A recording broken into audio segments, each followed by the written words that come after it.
mind's too much, and you can edit correct it yourself. Anyway, Exactly. Dallas Campbell, welcome to the Astroben podcast. How are you doing? I'm a bit jet lagged actually. I just got off a plane, so if I sound a bit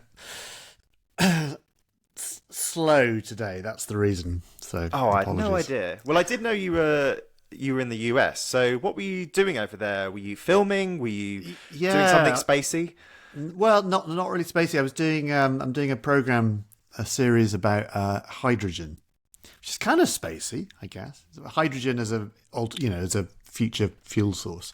So I was doing a thing about trucks that run on hydrogen fuel cells. So I was doing some hydrogen-based trucking. But then, of course, we were like, crikey, the best hydrogen vehicle ever is about to take off on pad 39A.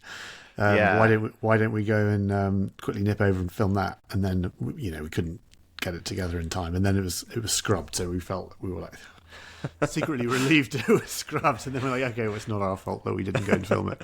No, exactly. Well, look, I really appreciate you coming on the podcast. That's okay. Because, that's okay. No, it's nice to be on. I don't know if listeners actually know how old I am, so I should probably say I'm 33. And I only mention that because, ancient. But I was the perfect age to watch the Gadget Show and Bang Goes the Theory, which were on UK TV between 2008 and 2012. So I was definitely the perfect demographic. That makes me feel really old.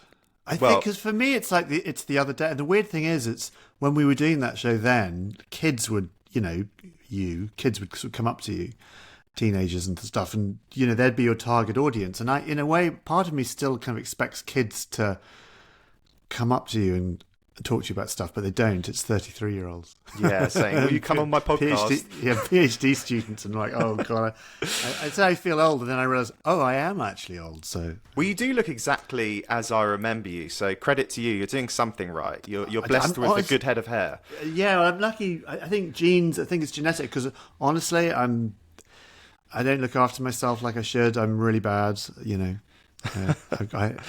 forever saying, right, I've got to start running again and doing all that kind of stuff. Sometimes I do. I go, like most people, I kind of go through phases of eating healthy and exercising, and then, life happens, and then you kind of slob around for a bit. And absolutely. Yeah. Well, so I used to watch those shows, I think religiously. Good. I hope not religiously. Well, no, I generally did because it was on the same time as, sort of after school, around Blue Peter sort of time, another very popular show in the UK. Like, how was it presenting those shows? Because it's been about 10 years now. So have you had enough time to reflect? And yeah, I think so. I mean, the Gadget Show, that was my first kind of mainstream, network. I'd been working in America at the time. I'd done a show in America, and I came back to the UK. I'd been doing that show, what year is it? Yeah, sort of 2006. And then I came back to do the Gadget Show, and it was great.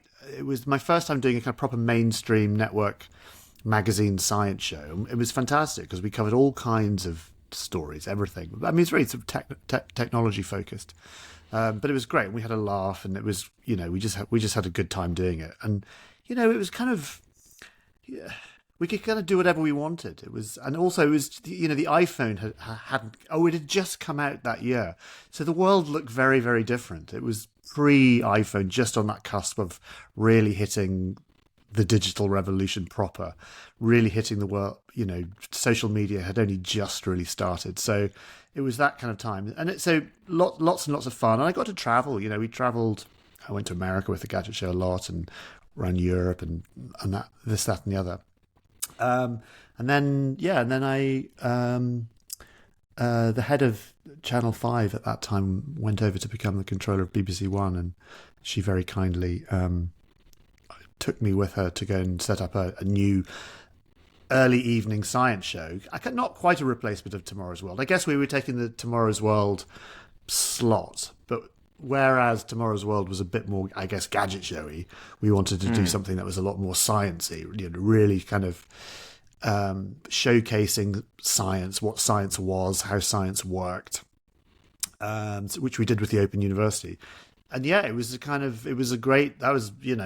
the show when I die, that'll be the show that I always hold up highest, I think, in my things I'm proudest of. You know, we kind of had a mission, which was always to kind of take science out of the labs and put it in people's homes. And we did. There was a whole generation of young people who, still remember that show fondly, and it was an influential show for them to go on to have careers in academia, and so it was nice. And again, it was just full of joy, that show.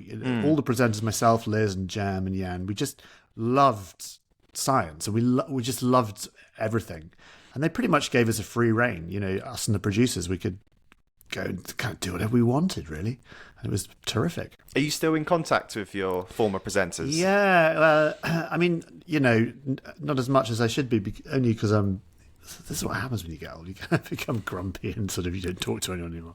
But yes, definitely. I mean, Liz probably the most, although I hardly ever talk to Liz. But yes, we're still really good friends. And Jem, I adore, and Yan, kind of on Twitter. And yeah, so we, we're still in contact, and it's all still, we never had any kind of band splitting up differences, It wasn't like kind of the Smiths or something, there was no acrimony. But I was devastated when it ended, and in a way that show it could have gone on for a lot longer, and it should have gone on for a lot longer. And the BBC, I don't know, there were mistakes made in that they didn't really let it kind of bed down quite properly enough. They kind of kept fiddling with it. They were too kind of like, our sort of data suggests we should do this with the show, and our data suggests we should do that. And actually they should have just left it alone, but there you go. It was out the way it works. It was out the perfect time for me. So selfishly, it was good. Wrapped up just when I probably would have started, not losing interest, but started watching other shows. So that was great. It was wholesome, and it was fun, and it was, irreverent, and anyway. Well, look, it was of its time. Yeah, absolutely. Well, you're on the Astroben podcast, and we're all about space here on the Astroben podcast. And you've presented lots of space-centered programs over the years. I think the Drake Equation, Search for Life, Voyager, The Final Frontier. Yeah. Have you had a sort of passion for space, or did you kind of find those opportunities open because of your science communication and experience with the Gadget Show, or were you always hoping to come into that sort of space presenting niche? I never really. It was never kind of an aim to. I want to be a space presenter. I was always interested in space, and that again is partly an age thing. I grew up just post Apollo, so going to the moon was kind of what we did. So I was always interested, like most kids are interested in space, and and then life happens and you get other interests and things. But when I started doing Bang Goes the Theory and the Gadget Show, I kind of rekindled actually lots of interest in space, and also new things were happening in space, and so I got to cover lots of those space stories, and as a result of that, got to do things like films about the Drake Equation and Voyager and other space things. And it just space is this wonderful canvas for discussing all kinds of things, the nature of humanity, why we go into space, why we like to explore technology, all the things that are interested are kind of encapsulated in the subject of space. So I think it was the breadth of subjects and my own breadth of interest about things. I mean, the Drake Equation is an interesting story about technology and radio astronomy, but it also touches on much more human things and cultural things and history things, and that that's why I'm interested in space. I think I'm not like a space geek. I'm much more interested in space in a much broader human way, I think. And I think that's good from a sort of science communication point of view. In the same way that, sorry for non-UK listeners, but sort of Jeremy Clarkson, the Top Gear presenter, he's not a car mechanic, and that's kind of irrelevant. He's kind of the point. Yeah. Yeah. So I think that's to your credit. That's probably how the sort of enthusiasm comes through. I think that's the point. It's like the problem is with science is like, if science is only discussed by scientists, then it always remains something other. The thing that other people do. If you actually want to put science as part of culture, then it has to be, and it should be broad. It It's like music. It's like if you want to be a musician, yeah, you have to learn to read music and understand the theory of piano. That shouldn't stop other people listening to music and enjoying it. You know, it's we have a weird thing with science where it's no, science should be done by scientists and it should be talked about in science. But no, that's why people like Carl Sagan, who people like us bang on about a lot, are so good, because they touch on much more sort of human stories and how all these things are connected. Absolutely. Well, I resonate with that, not having any science or engineering background myself. So it's good. And I think with the space economy opening up, it's become a lot more accessible, and there's going to be so many jobs for everyone that wants to get involved in space. So I think that's generally right. A good trend. So we're obviously, this podcast is going to go out on the 3rd or 4th of September, so hopefully we could have seen the launch of Artemis 1, fingers crossed, touch wood. And if we don't see it this weekend, we'll see it at some point in the not-so-distant future.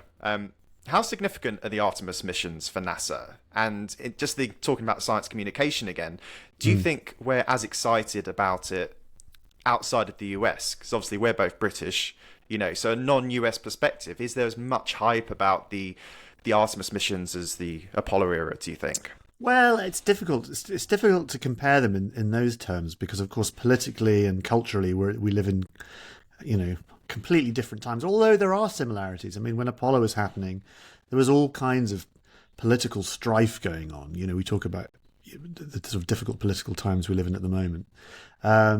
When Apollo was going, obviously there was a kind of Cold War, which we kind of have at the moment, with the Russians.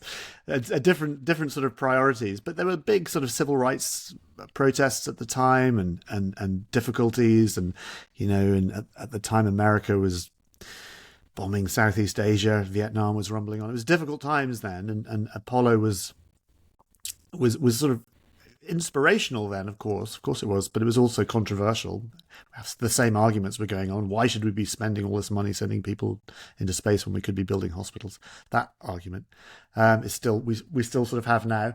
I don't, and also we live in a world of social media, which we didn't have then.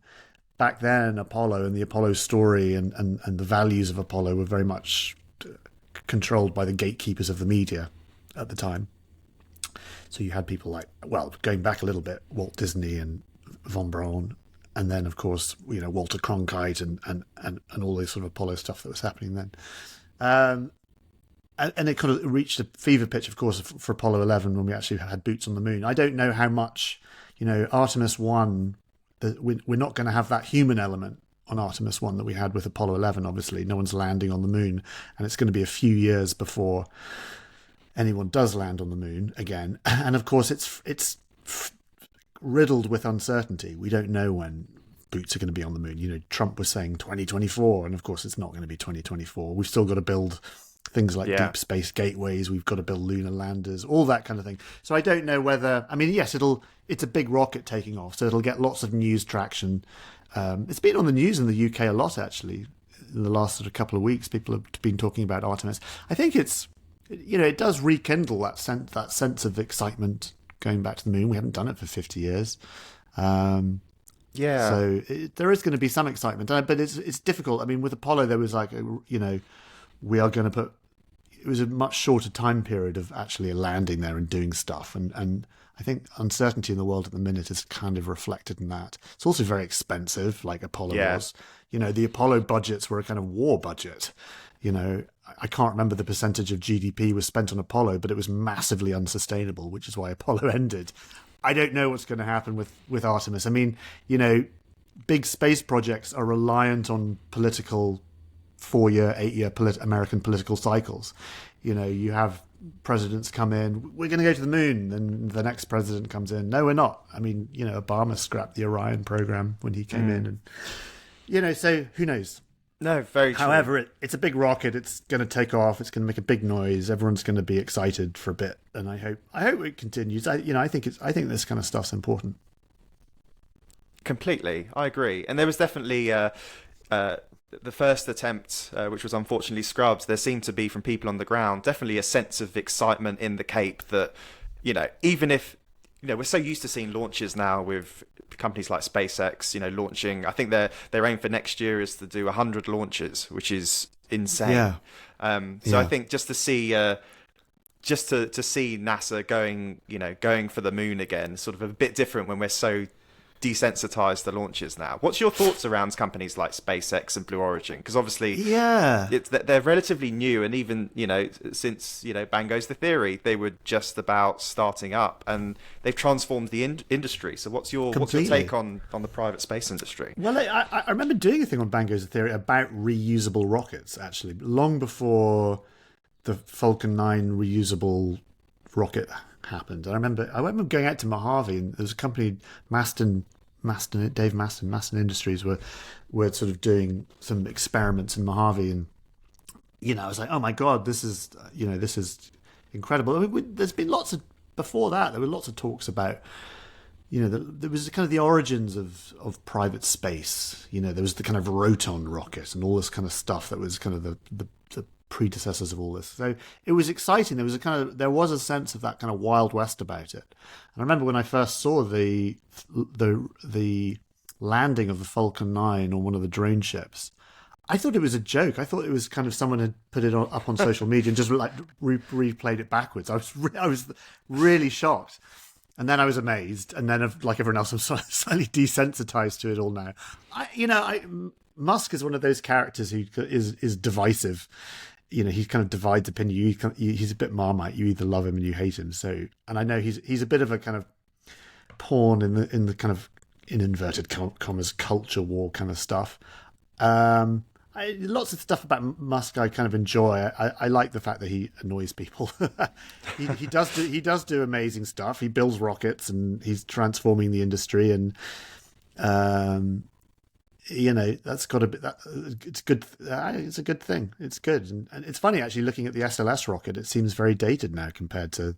It's using shuttle technology, isn't it? And shuttle engines, and none of it's reusable. Well, I suppose some of it's probably reusable. I'm sure bits are. Somebody will correct me. But it's not reusable in that you can sort of land whole stages and so in a way it feels a little bit kind of, wow, NASA are building that kind of rocket. It's when Elon Musk are building things like Falcon Heavy and Starship and all that kind of stuff. It's but anyway, absolutely. Well, and just talking about the UK Space Agency quickly as well, given that we're both Brits. Are you excited by the prospects of a UK launch capability? The Spaceport Cornwall. How great is that going to be? Well, I think it's really important. I think low Earth orbit is this new frontier of importance. Economically, let's say.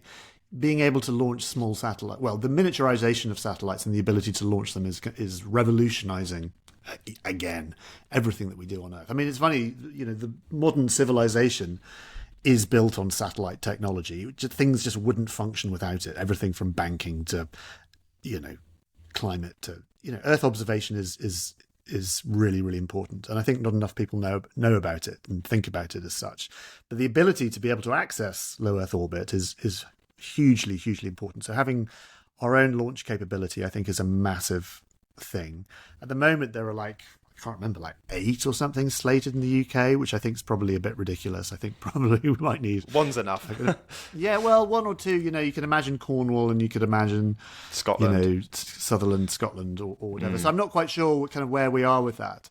But yeah, I think it's really important. I think it's exciting as well. I think a lot of young people are going to realize there are great jobs in the space industry and rewarding careers, and it's exciting. And again, space is this big canvas. Whatever you want to do in life, whether it's not just kind of engineering and science, law or or sociology, or whatever it is that you're interested in, space touches that. Art. It really does. Space is part of that. Space is everything. So talking about going to space, you released a book a few years ago, Ad Astra, an illustrated guide to leaving the planet. So you've obviously given the idea of leaving the planet some thought. Are you interested in trying to do it with space tourism becoming a reality? Yes, you, Dallas Campbell. Not really. If Virgin Galactic or Blue Origin got in touch and said, "Well, would you go up into space?" I would say, of course, I'd love that. But I certainly not as a career. I mean, here we are. ESA are about to announce their new group of astronauts. I can confirm I am not one of them. I am very much of the wrong stuff. I've been lucky enough to sort of meet and work with a few astronauts, so I kind of get a kind of sense of what it takes to be a career astronaut and the type of personality you need.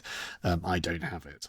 So my book was really a bit of the title, A Guide to Leaving the Planet, was a bit of a, it was a hook to talk about space history, which I kind of nicked from Douglas Adams. I remember Douglas Adams did a little bit in one, I can't remember which Hitchhikers, it was like How to Leave the Planet. It was a kind of 10-point plan. Call NASA, call the Pope, get abducted by aliens, whatever it was. I thought that was quite a good framework to write a space history book about. Well, I wouldn't say you have the wrong stuff. I think you'd be great to do a TV show around space. I'd love to see like a documentary on, obviously the Netflix documentary about Inspiration 4 was really good, but we didn't see a lot about, being on the Crew Dragon for, what it was actually like day to day. I think because there was quite a lot of problems with toilets and that sort of thing. So it probably wasn't as glamorous as you imagine. Probably not. It was all a bit wholesome and a bit like... they were really nice. I met some of the Inspiration 4 people the other day, actually, and they were absolutely delightful. Those sorts of things, they can get a bit corporate, I think. I want to do something a bit more... I don't know what I do. I remember that there was a guy, I can't remember his name, Japanese guy who went and did a sort of... went on the Mir space station for a bit. I think just before Helen Sharman went up, the Japanese TV, the equivalent of the BBC, sent this journalist up into space. I can't remember his name, but I remember, I think from memory, he just vomited his way through 10 days, and it was awful. And I think he was chain smoked as well. I think that was the thing, and I think that might be. I'd be more like him, I think. No, I'd like to do. It'd be fun. I mean, I'd love to go into space, but yeah. Not for 6 months. I'd struggle for 6 months. It's like that. It's that question that, like, if I'd asked anyone, a few years ago, it's kind of like a cringy question. Like, no, of course not. I'm not a flight test pilot. Whereas now it's like, it's a reality. So it's an amazing time for that to be a real question to ask. It's really interesting, actually, because obviously it's still really expensive. I can't remember how much, $250,000 to buy a ticket on. I mean, Virgin Galactic haven't flown yet. So, I mean, they've flown once, but they still haven't taken any paying passengers up yet. So I don't know what's happening there. But it's expensive, but it's a bit like the early days of aviation. When aviation first started in the early 1900s, it was a bit of a kind of showboaty thing. It was expensive, and it was only rich people could do it, and they did crazy things like wing walking and all this stuff to show. And we're kind of at that phase. We're not yet at the point, obviously, where Joe Bloggs like me can sort of go into space as a tourist. Well, I think that would be a great TV show, for sure. I'd love to see you present that. Yeah, well, if anyone's TV people are listening, yeah, get in touch. You have my number. I was just thinking a TV show that you're involved with, which I really liked, was Supersized Earth. Transformational projects on Earth, big engineering projects. And I was wondering if you'd heard about the line in Saudi Arabia, in Neom. Yeah. Tell me, remind me what that is. Someone talked to me the other day about that. It's currently... Well, some incredible visuals got released recently by the Saudi government, and it's a new city for something like 8 million people that, in theory, have no cars, no streets, no carbon emissions, and the stats behind it are insane. So they're saying it would be 200 meters wide, 170 kilometers long, and 500 meters high, which is higher than most of the world's tallest skyscrapers. It probably costs trillions of dollars. And it looks, the visuals are incredible, but, on the face of it, it seems absolutely ludicrously unachievable. And I was just wondering, could they build something like that? Or is it a bit of a pipe dream? Because it just seems so massive. It's probably a bit of a pipe. People do this kind of stuff to generate headlines, so I don't know. To be honest, I don't know enough about it, but it's exactly the kind of story we would have done on Supersize Earth. Which again that's one of those series I really want to do again, because that was, we did that 15 years ago, whatever it was, 10 years ago. And as you say, for those who don't know, it was kind of looking at how human beings had kind of physically transformed the Earth in terms of building and transport and everything. And so we covered everything from the Burj Khalifa, Mexican sewers. We did a Soyuz launch to the International Space Station. It was a big kind of series, big sort of human geography series. That is ripe to be done again because the world has changed so radically, so fundamentally in the last decade. Yeah, that's kind of due for a bit of a revamp. Let's have a look at that again. We'd probably do the line in Saudi Arabia, but they haven't actually started building it, have they? I think they say under construction, but it's probably just the group of tents with a couple of some project managers in it.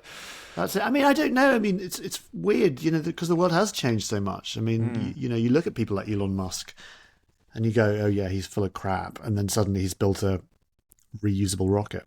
Yeah, well, it always starts with someone crazy saying, "What if we do this? What if we go there?" Yeah, well, that's it. I mean, but there is lots of hype as well. I mean, things like Hyperloop, for example, which was a kind of Muskian-inspired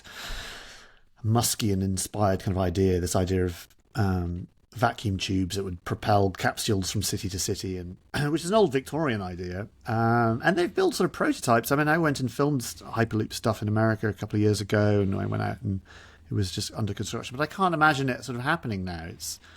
Maybe it will. I mean, but the thing is, we can't even get trains working. It seems unlikely we would build in the UK something like Hyperloop. We can't even run a railway. That is very true. That is very true. We're talking about like crazy inventions and things. You also have your own podcast about patents, history of inventions and patents, which I'll be honest, I haven't listened to, but I really want to listen to it. I think you'll enjoy it. Yeah, and I was wondering, perhaps put you on the spot a little bit. Perhaps you could say some patents that are designed for the space industry, which have surprising benefits back down on Earth. Well, I think that's the thing. I think all things we do in the space industry have kind of benefits back down on Earth in a way. People always ask that. People say, "Oh, yes, we went to the moon with Apollo and we got non-stick frying pans as a result." I sort of don't really care about that. I mean, it's true, we do.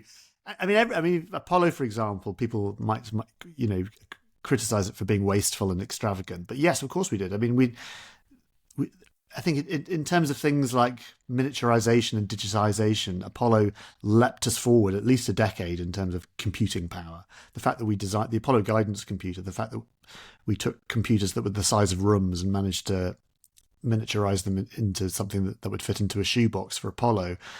The fact that we had to do that meant that we had that sort of benefit as a result. Suddenly we had small computers and we had digital computers much quicker than we would have done if we hadn't had something like Apollo.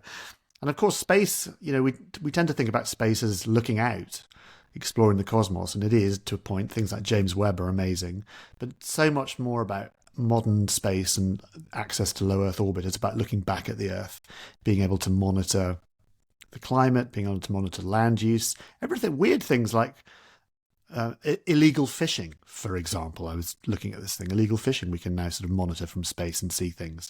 We can understand things about the pandemic by satellite technology, by even things, there was that wonderful article about they were looking at the car park in Wuhan from space, and they could see on this particular day the car park was particularly full, so they knew something was happening. And things like that, modern slavery, lots of kind of social issues that are important to us that you wouldn't think are connected with space but actually are. So increasingly I hope that understanding that space isn't just a Muskian, Bezosian played thing. It's actually something that's rather fundamental.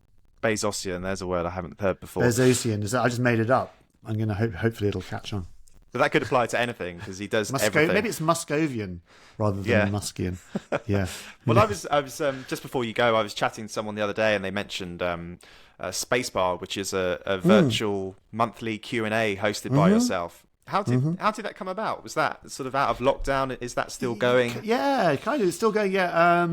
Astro agency, who are they're a sort of marketing company up in Edinburgh, and they look after the sort of marketing work of loads of small, big space companies, well, around the world actually, but they're based in Scotland. Scotland has a big, thriving space economy. And yeah, Daniel, who runs Astro Agency, just got in touch and said, "Look, we want to do a podcast, kind of connecting people in the industry. Bit of cross-pollination between all these different companies who are doing all these interesting things. So yeah, I host that, and we get interesting guests on. We've had, lots of space entrepreneurs and young people and old people and astronauts and heads of space agencies have come on and done stuff. So yeah, it's been really good. Epic. You mentioned you've got a new TV show you're filming at the moment about hydrogen-powered. Is it hydrogen-powered vehicles, and when does it come out? Well, it's for YouTube actually, and it's really we're kind of going around the world looking at. So hydrogen's a bit of a forgotten in our kind of race for net zero, in our race to change the way we think about and use fuel. Hydrogen is, people have heard the fact that we can use hydrogen, but it's a bit forgotten. So we're kind of looking at all the different options and how it's being used. Lots and lots of, I was in Japan a couple of weeks ago looking at shipping. Can we use hydrogen rather than